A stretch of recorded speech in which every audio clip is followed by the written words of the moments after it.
Ovocinári v obci Bruty na juhu Slovenska pozbierali posledné tohtoročné jahody. V skleníku, ktorý je jediným svojho druhu v strednej Európe, dokážu jahodám vytvoriť ideálne podmienky na rast počas celého roka. V tomto období dokážu vypestovať aj 3 tony jahôd za týždeň.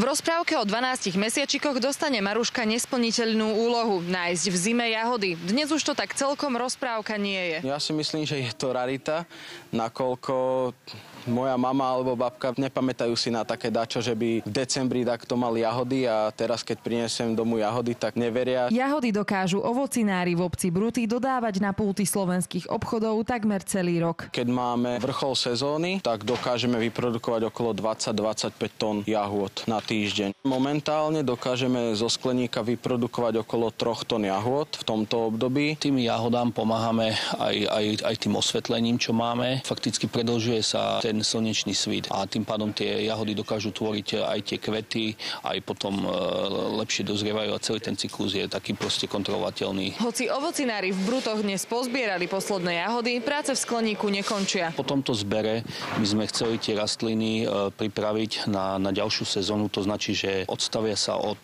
kvapkočkovej závlahy, potom sa bude poraz čistiť a presťahujú sa do chladničky, kde budú čakať do nejakého konca februára a potom zase sa presunú do foliovníkov. Skleníky musia vyčistiť a vydezinfikovať. Sadiť rastliny pre budúcu sezónu začnú už v januári. Pestovateľské postupy z roka na rok menia. Každý rok prichádzajú na trh nové odrody jahôd, nový typ pestovania, takisto prezimovanie jahôd prichádza. Je toho strašne veľa, takže určite nezostaneme na danom bode, ale stále sa budeme posúvať dopredu. Či už využívaním nejakých obnoviteľných zdrojov alebo ekologickejším spracovaním zvyškov tých jahod. Na nákup posledných tohtoročných jahôd máte už len približne týždeň. Slovenské jahody sa potom na pultoch obchodov objavia až v marci. Marína Opálková, Slovenská televízia.